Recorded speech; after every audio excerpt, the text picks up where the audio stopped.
أنا بتعوم بس تنسى. الحمد لله الحمد لله نحمده ونستعينه ونستغفره ونعوذ بالله من شرور أنفسنا ومن سيئات أعمالنا من يهده الله فلا مضل له ومن يضلله فلا هادي له ونشهد أن لا إله إلا الله وحده لا شريك له ونشهد أن سيدنا ومولانا محمدا عبده ورسوله صلى الله تعالى عليه وعلى آله وأصحابه وسلم. أما بعد فأعوذ بالله من الشيطان الرجيم. بسم الله الرحمن الرحيم.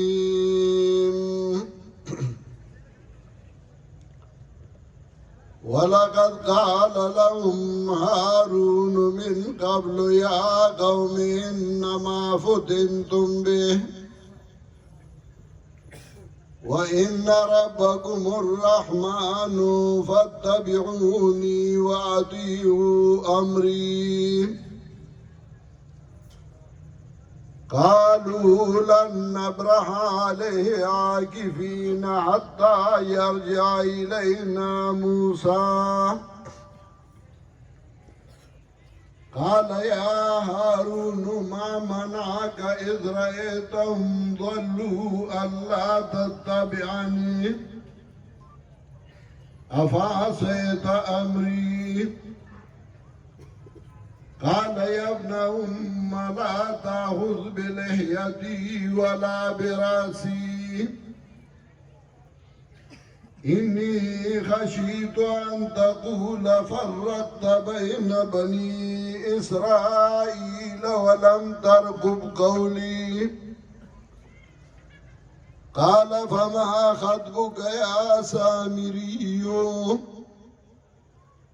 قال بصرت بما لم يبصروا به فقبضت قبضة من أثر الرسول فنبذتها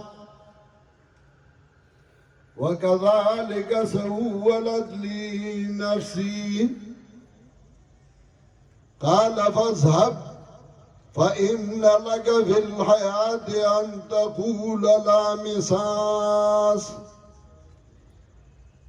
وإن لك موعدا لن تخلفه وانظر إلى إلهك الذي ظلت عليه عاكفا لنحرقنه ثم لننسفنه في اليم نسفا. إنما إلهكم الله الذي لا إله إلا هو وسع كل شيء علما. محترم حاضرینو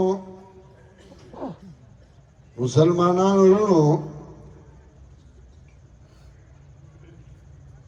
اللہ رب العزت پدی دنیا کی مختلف موسمونه پیدا کړی، کله ګرمي کله یخني، کله بارانی او کله شینی، کله وریځي کله نوري، کله سپرلی او کله خزانی دا منګه او تاسو لا یو سبق راکړي یو आवाज راکړي څنګه موسمونو کې انقلاب راځي نو انسانانو په تاسو باندې هم یو انقلاب راتلونکی دی کله به ماشومې کله به زلمې کله به بوډای کله به روغې او کله به رنځورې کله به ژوندې او کله به مړې او په دې هر حال کې د انسان ځان له یو فطرتي ځان له یو عادتي ځان له یو خوی او کوم یو انسان چې د هغې مطابق خپل عادت او خوی نه ګرځوي نو خلک هغه ته لیونی وایي چې ماشومي هغه د ځان نه سپینګیری او مشر جوړ کړي سپینګیری او مشري هغه د ماشومانو کارونه کوي ځوان زلمی هغه ځان نه بوډا جوړ کړي نو په معاشره کې هغه ډېر بد او بدرنګ ښکاري او خلک هغه ته په ښه نظر باندې نه ګوري داسې د موسمونو خپل آثاري یخني نو خلکو کوټونه اچولي بنینونه اچولي واسکټونه اچوي موزې او جرابې اچوي خو کله چې ګرمي شي واسکټو مو باسي کوټو مو باسي بنینو مو باسي جرابې او موزې خو د سر نه اچوي ځکه موسم د ګرمۍ او که ګرمۍ کې یو سړی کمبل په سر کې او کوټ واچوي نو خلک وایي یا لیونی دی او یا ناجوړه دی داسې بیا د ګرمۍ ځان له آثاري د ژمي ځان له آثاري د سپرلي ځان له یو اثري او د خزان ځان له یو اثري و دا دور چوڑے دی او جمع را روانی نو دیتا خزان وی پختو کی وطا منی وی نمانی زان لا یو اثری او اثر دا عرص سر دا آغا مناسبی یو شان دی واقعی بوٹی او پا دی منی کی جوار اگئی وگی ورگئی چلائی ورگئی خیستا جواری غٹی غٹی دانی دی یو سر بل سر یو زائی وگی زمیدار ورطا خوشحالی او بل طرف تا خسخان واخه او خراب واخه انسٹ او کبل نابو چی دو باندی شی او غو چیگی هغه ختمیږي داسې به د خزان کې او بل اثري په دې کې سپي هم لیوني کېږي خزان چې راشي نو اکثر خلک خیال ساتي وایي بهر چې وځي نو خیال کوه ګوره د مني موسم دی او دې کې سپي لیوني کېږي نو دا راځي چې راشي جوار خیستا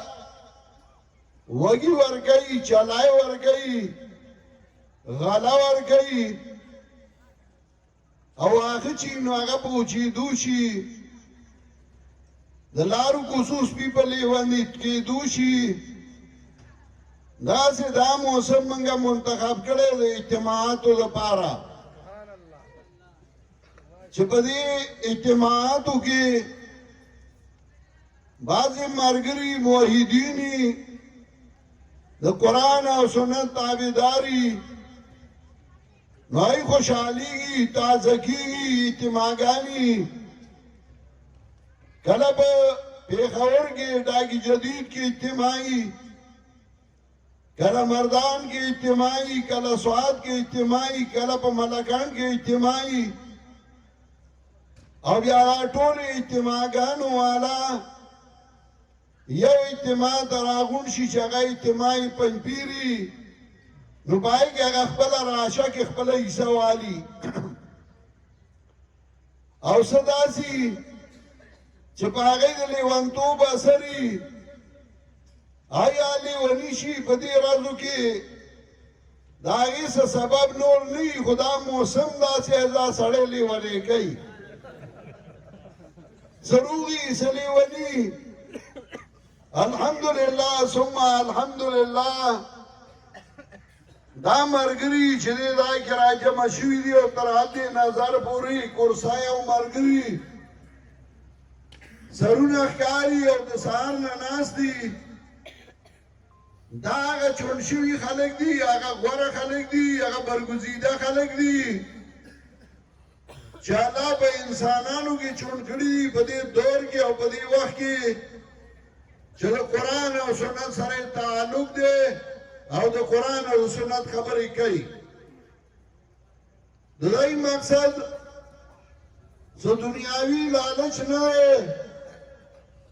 ځاسې افلاطي ویشتل نه دي هسې دوړې او دباونه نه دي هسې دبکې نه دي بلکې د دې اصل مقصد د الله د توحید اشاعت دی د دې اصل مقصد د پیغمبر پاک د سنت او اشاعت دی د دې اصل مقصد د قرآن د دروس او اشاعت دی د دې اصل مقصد په ملک امن راوستل دي د دې اصل مقصد د مسلمانانو اتفاق دی او د دې اصل مقصد ترغیب ورکول دي خلکو لا چې د الله د دین لپاره ودرېږي او د الله د دین خدمت وکړي اوس کله چې د توحید او سنت د قرآن د درسونو د الله د دین د اشاعت اواز کوي لازمی خبره ده او دا څه بعیده نه ده ټکر یې هغه څوک خوري چې هغه منډه وایي څوک چې ملاس دي هغه ټکر یې نه خوري ټکر هغه څوک خوري چې هغه منډه وایي هغه تیز رواني هغه زلمی هغه پهلواني هغه چې څوک ملاس دي نو هغه یې ټکر یې نه خوري کله چې ته منډه وایې او کار کې نو تا ته به خلک ګوري څه به داسې چې هغه د کار کوونکي خلک وي هغه به بهادراني هغه به ځواناني هغه به تکړه نو هغوی به منډه وهي او ستا نه مخکې به رواني او کار به کوي څه به داسې چې هغوی نه خپله کار کولی شي او نه بل کار ته پرېږدي خو د بل په کار باندې خفه وي نو هغه ته وایي ته دا ولیکې ته دا ولیکې دا دې وکړه نو داسې ولې نه کې ته به وایي هغه دنیا فتح کړې ده نو هغه به تا ته وایي ته دا کې او داسې ولې نه کې خو ته هغې ته مه ګوره دا په هر دور کې د انبیاء علیهم السلام نه راواله انبیاء علیهم السلام چې کله د الله د دین کار کو نو ته وګوره هغه د بنیاد نه روان دی د یو معمولي سطحې نه روان دی هغه تحریکونه هغه داسې حد ته رسېدلي دي چې بادشاهان یې د خپو د لاندې کړي دي هغه باطل پرست بادشاهان ما چې قرآن کریم کولاو کړ په دې کې د یو پیغمبر تذکره راغله چې دوه وروڼه دي یو موسی علیه السلام دی او یو هارون علیه السلام دوه وروڼه دي او د ابتدا نه د هغوی تاریخ د هغوی مشقت د هغوی محنت هغه قرآن کریم ذکر کوي د موسی علیه السلام او د بنی اسرائیلو تذکره قرآن کریم کی 130 ځای تقریبا کوي شپږ نیمې شلې ځایه د قرآن کې د هغوی تذکره ده ځکه د هغه هر قدم د هغه هر لایه عمل د هغه هر ادا هغه د الله د دین و هغه د مخلوق دپاره د خیرخواهۍ وه هغه د لارې د ښودلو دپاره وه موسی علیه السلام ماشوم دی د اول نه تکلیفونه ابتدا نه مصیبتونه او تکلیفونه او چې کله پردي ملک کې پاتې شوی را روان دی اور یې لیدلی او خپلې بیبي ته وایي تاسو کښېنئ ما اور ولیده لعلي آتیکم منها بقبس او اجدو علی النار هدى تاسو ته به یو سکروټه راوړمه اور به راوړمه تاسو به توده شئ او اجدو علی النار هدى او اور څخه باز لار ښودونکي ومومه ای به راته لاره سمه کي را روان دی بیبي ورسره ده او بیبي هغه ځای کې پرېښوده او لاړ اور راړي او چې کله لاړ نو الله ورته وایي انی انا ربک فاخلع علیک انک بالوعد المقدس طوی زستا رب ما پڑی دیو باسا انک بالوعد المقدس طوی تو باغ کند پاکی چی طوی دا ادب دی دیده سپلایو باسا پڑیو باسا او بیاوتا اللہ یو حکم کئی او خبره کئی لوی خالقو درانه خالقو په خبره پوهیدون کی خالقو الله ورته وی اذهب الى فرعون انه طغى زلال شه فرعون دا سرکشي کړی دا فقولا له قولا لینا هغه ته نرمه خبره وکړه ورشه فرعون ته مسله بیان کا لیږي نو چاله ولېږه هغه چاله چې هغه د مرګ توګه و لیږي نو هغه چاله ولېږه چې هغه ورته د مخکې نه غوسه و دا الله خیله چې زه به هغه چا میدان ته بیامه چې هغه به مرګ ته توګې ناست وي او ده سره به څه نشي کولی دا د نرانو مسله ده او دا الله نرانو ته حواله کوي او کوم چې د دې اهل نه وي نو هغه د دې نه رستو کي هغه پاتې شي هغه د دې کار نشي کولی موسی علیہ السلام تلے فرعون ته مسله بیانوي مسله څه ده مسله دا چې بې د الله نه بل حاجت روا نشته یو الله دی چې هغه حاجتونه سر کوي او حاجتونه پوره کوي او دا یوازې موسی علیہ السلام مسله نه وه الله وایي وما ارسلنا من قبلك من رسول الا نوحي اليه انه لا اله الا انا فاعبدون ما ستانا مخکیس یو پیغمبر ندلی گلے مگر منگا وحی کولا دتا وحی نسوار یو پیغمبر تا انہو لا الہ الا انا فاعبدون شان دادے نشتے حاجت سر گولو والا نشتے حاجت پورا گولو والا مگر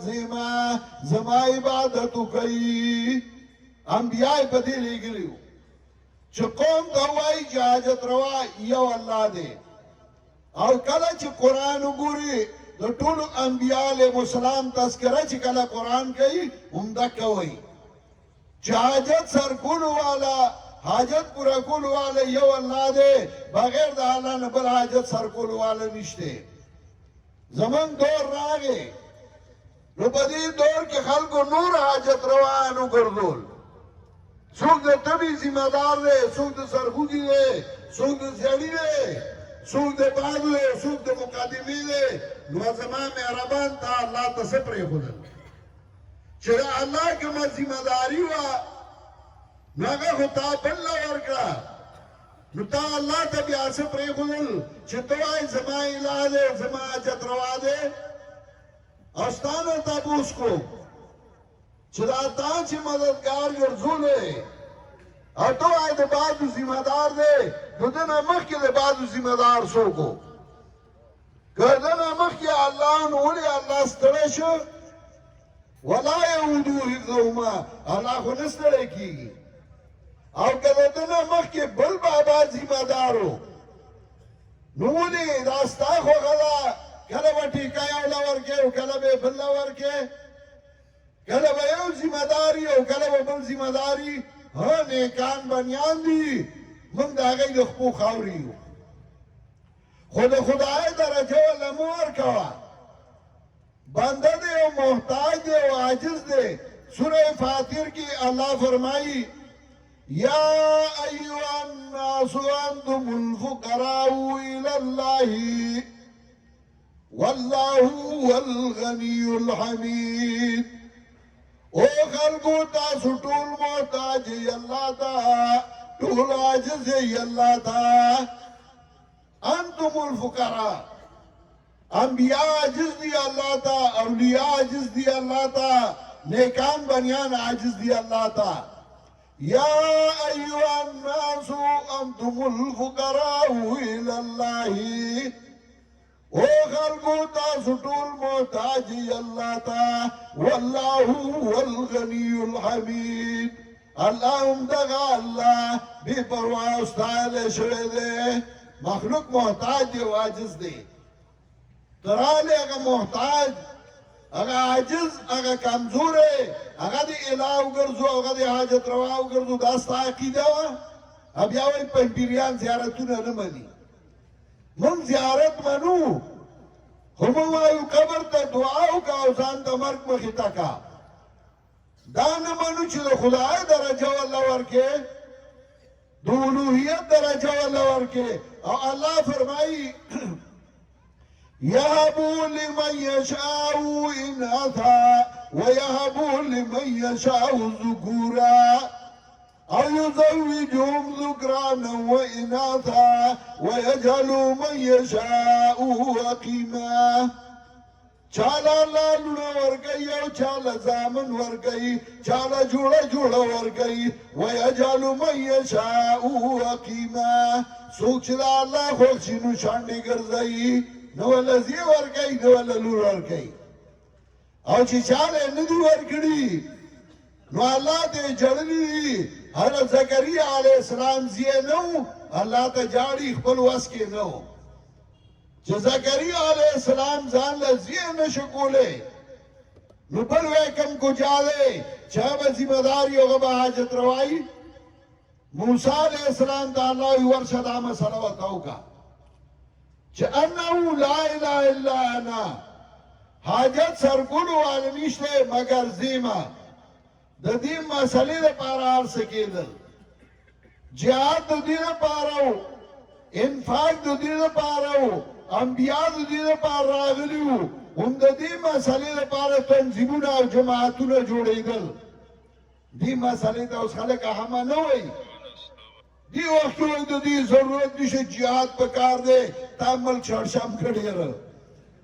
جهاد خو ضروري شی دی خو د دې مسلې لپاره دی چې دا مسله مخلوق ته ورسه او مخلوق ته بیان کا موسی علیہ السلام هم دا مسله کوله وخت راته وخت تېرېده تر دې پورې چې موسی علیہ السلام دشمن تباه شو او موسی علیہ السلام د الله مناجات ته تللی ورور یې هارون علیہ السلام دی او په دغه وخت کې سامیری پیدا شو سامیر د هغه کلي نوم و په کوم کې چې دی و نو هغې ته منسوب و نو سامیری ورته وي سامیری د موسی علیہ السلام تابعدار و خو هغه وغورځول هغه تابعداري هغه لاړ هغه ګمراه شو موسی علیہ السلام راغی ورور ته وایي تا ولې دی ته حق نه دی ویلی د هغه خیال دا و چې ګینې دی ویلی او ورور یې د ګیرې او د سر نه ونیوه هغه ورته وایي وروره ما مه نیوه د ګیرې او سر نه ولې قال يا ابن أم لا تأخذ بليدي ولا براسي وين مرزي أما سرنا وذكرنا منيوا إني خشيت أن تقول زير دم شتبواي فرقت بین بنی اسرائیل تا بیلتون راوس پمیند بنی اسرائیلو کی دا زړه عادت دی د انسانانو چې څوک د حق خبره کوي او حق وایي یره وایي تا په خلکو کې اختلاف پیدا کا جماعت کې دی اختلاف پیدا کا بیا سینا خلک وایي چې اختلاف پیدا کړي تا ته وایي ته ما ته وایي اگر چې موسی علیه السلام نه دی ویلي ورته خو د ده په زړه کې دا یره وه موسی علیہ السلام سامری تو استا سوال لے وی ما خو منگول لگولی وا خو اگا می غرزولا استا تابداری می غرزولا موسی علیہ السلام ورطوئی چه تا خدا کارو لوگو خو یو سزا واورا قال فَذَبْ فَإِنَّ لَكَ فِي الْحَيَاةِ أَن تَقُولَ لَا مِسَاسِ ضرور شاہ طالبہ پجوان کیوی چھتوا اللہ سرا لمراڑی وَإِنَّ لَكَ مُوعِدًا لَن تُخْلِفَهُ وَانظُرْ إِلَىٰ إِلَٰهِكَ الَّذِي ظَلْتَ عَلَيْهِ عَاكِفًا یہ بیا بدے حال دائی اور اگر الہ تا دے اگر آگے والا ٹکڑی ٹکڑی کا دریاب تے اگر دو اور سامیرے پدا سے مرض اختشو چھے بے اللہ سرا لمراڑی خوالا بھی مرازی زمارونو تاریکونه همیشه چې چلیږي نو په هغې کې ټول یو شان دي نه یو څه به داسې چې هغه پروپیګنډې کوي څه به داسې چې هغه خلاف کوي څه به داسې چې هغوی به کار کوي کار وکوي ځان په هغه خلکو کې راولئ چې هغه خلکو کې وایي چې تاسو محنت کړئ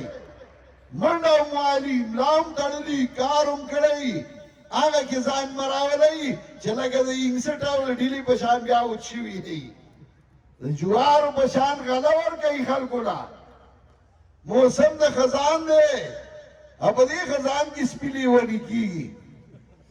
الله دې د لیونتوب نه خلک وساتي او په دې کې جوار غله ورکوي ځان نه جوار جوړ گئی او غله ورکوي خلکو له د توحید او سنت سبق ورکوي خلکو له د قرآن دعوت ورکوي خلکو له او په دې سلسله کې الحمدلله ثم الحمدلله زموږ اجتماعات شروع دي دا د مردان ملګري هر کال اجتماع په دې ورځو کې کوي او ډېره کامیابه یو دې پیرې ته خو الحمدلله تجربه هم شوې ده نو د هغې نه هم مزېداره او ښکلې اجتماع ده الله دې تاسو ټولو له اجر عظیم درکړي او الله دې هغه چا له ډېر اجر ورکړي چا چې دې دپاره محنت کړی دی ځان یې کړولی او ملګري یې تیار کړي دي چونکې د ماښام وخت هم نږدې دی زما خو اراده دا وه چې بیان به اوږد کومه خو پکې جنازه هم راله زموږ د ملګري والد صاحب وفات شوی و نو الله د هغې مغفرت نصیب کړي او پسماندګانو له دې الله صبر جمیل ورکړي په دې لږو خبرو اکتفا کوم او انشاءالله بیا به د پنځپیر په اجتماع کې که ژوند دي نو ملاقات کوو وآخر دعوانا ان الحمد لله رب العالمین دعا وکړئ استغفر الله ربي من كل ذنب واتوب اليه اللهم